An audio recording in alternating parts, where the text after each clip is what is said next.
Hello, good morning student. Online class में आपका स्वागत है। आज ग्रेड फर्स्ट ईयर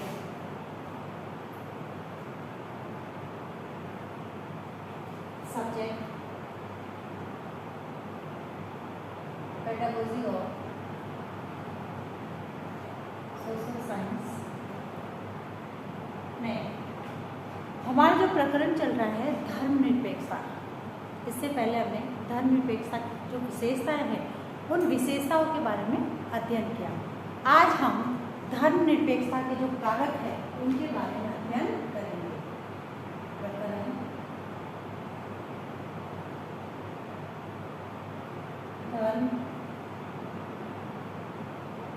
धर्मनिरपेक्षता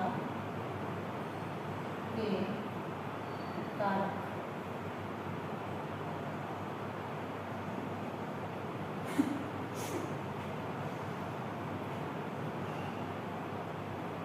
भारतवर्ष में धर्मनिरपेक्षता को बढ़ावा देने वाले कई ऐसे कारक हैं जिनको हम आज यहाँ देखेंगे। इसमें सबसे पहले है राजनीतिक दल।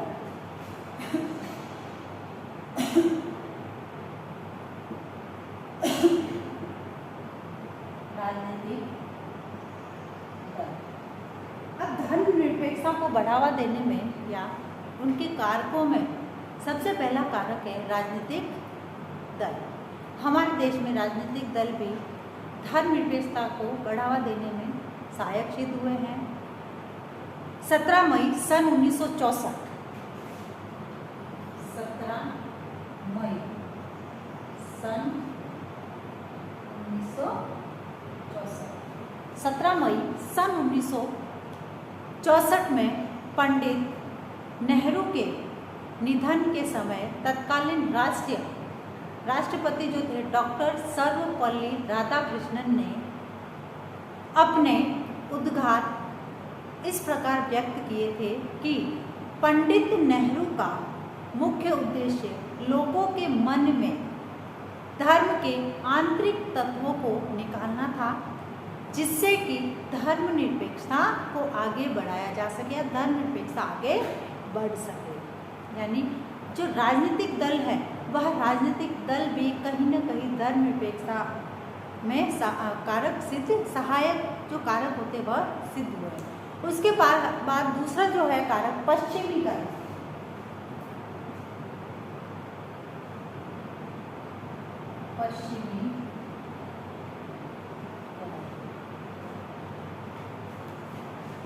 अब है इस समय हमारे देश में धर्मनिरपेक्षता का जो वातावरण हुआ उसका बहुत से हिंदुस्तानियों से पश्चिमीकरण को दिया जा सकता है, क्योंकि पश्चिमी संस्कृति ने भौतिकता एवं व्यक्तिवाद को इतना बढ़ावा दिया कि धर्म तथा उससे संबंधित व्यवहार में स्वाभाविक रूप से ह्रास होने लगे। यानी धर्म के नाम पर जो काम होते थे वह पश्चिमीकरण के कारण अब धीरे धीरे करके कम होने लगे या समाप्त होने लगे।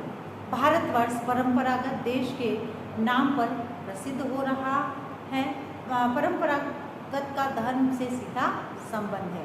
पश्चिमीकरण की प्रक्रिया में उन परंपराओं का खंडन किया गया जो अतार्किक एवं लाभकारी सिद्ध हुई। अतः यह कहना उचित है कि पश्चिमीकरण एक प्रमुख कारण है जो कि धर्मनिरपेक्षता को जिसने बढ़ावा दिया। यानी पश्चिमीकरण के कारण ही ये जो धर्मनिरपेक्षता है इसको बढ़ावा दिया गया।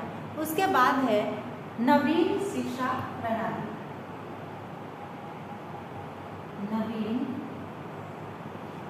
शिक्षा प्रणाली। अब इसके बाद जो भारत में जो नवीन शिक्षा प्रणाली आई गई उसके अंतर्गत भी या धर्मनिरपेक्षता को बढ़ावा दिया गया। यानी पुराने समय में शिक्षा का स्वरूप इस प्रकार का बना हुआ था कि धार्मिक व्यवहारों का थोड़ा सा भी ह्रास नहीं हो पाता था। यानी प्राचीन जो शिक्षा दी जाती थी वह धर्म के आधार पर उनको शिक्षा दी जाती थी, किंतु और यहाँ तक कि जो अपने कार्यों जो अपने आप को धार्मिक नहीं कहते थे उनके लिए शिक्षा जन का कोई जो है प्रावधान नहीं था या शिक्षा की कोई व्यवस्था नहीं थी। यह उक्ति उस समय प्रचलित थी जो कि जब लोग अपवित्र यानी स्त्री व शूद्र उन्हें नहीं दिया जाना चाहिए, यानी स्त्री शूद्रो निधायता, स्त्री शूद्रो निधायता, यानी स्त्री जो है वह अपवित्र और जो शूद्र है वह अपवित्र, इनको शिक्षा नहीं दी जाती थी और इनको शिक्षा नहीं दी जानी चाहिए। लेकिन आधुनिक शिक्षा प्रणाली के पिछड़े वर्ग के बच्चों तथा स्त्रियों को भी समान अधिकार दिया, उनको भी समान शिक्षा के अवसर दिए जाने लगे, उनके लिए भी ऐसे विद्यालय स्थापित किए जाने लगे जहाँ पर उनको शिक्षा दी जाती थी, बिना किसी धर्म के, बिना किसी रोक टोक के, यानी सभी धर्मों का जिसमें आना अनिवार्य था,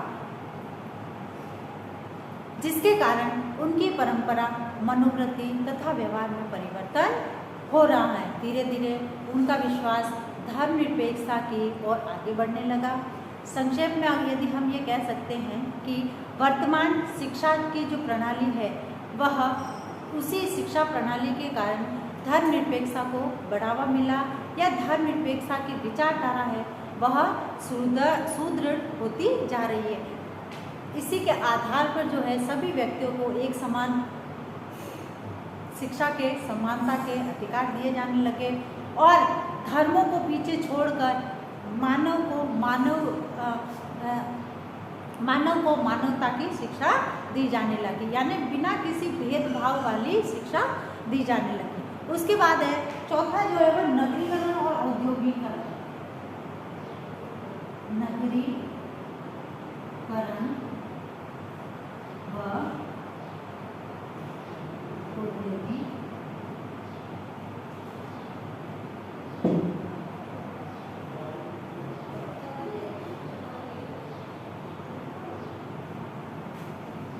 नगरीकरण व औद्योगिकरण।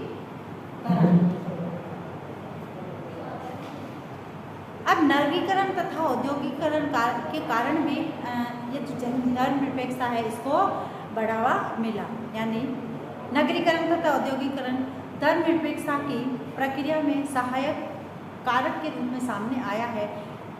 अब यह आवश्यक नहीं रहा कि एक स्थान पर एक ही धर्म के जो प्रधान है या व्यक्ति है वह निवास करे और उसी, यानी यह जरूरी नहीं है कि अब उनमें एक ही धर्म के अनुयायी या एक ही धर्म को मानने वाले निवास करें। नगरों तथा औद्योगिकरण संस्थानों के में विभिन्न धर्मावलंबी एक साथ काम करते हुए दिखाई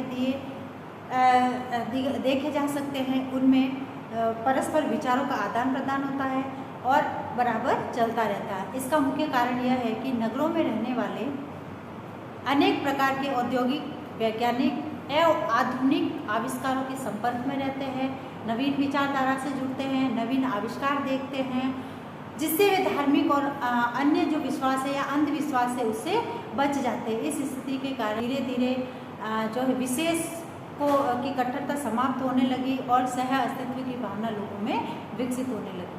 तो इस प्रकार से हम ये कह सकते हैं कि धर्मनिरपेक्षता को आगे बढ़ाने में जो मुख्य कारण थे वह है राजनीतिक दल, पश्चिमीकरण, नवीन शिक्षा प्रणाली और नगरीकरण तथा औद्योगिकीकरण।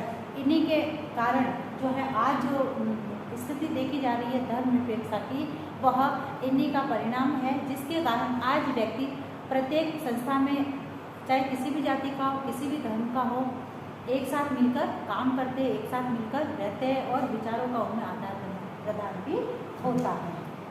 अच्छा आपका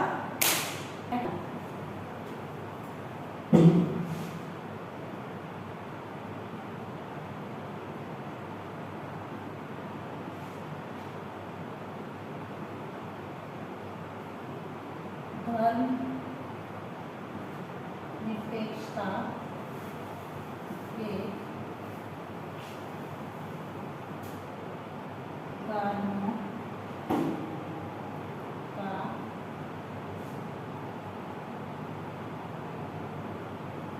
वर्णन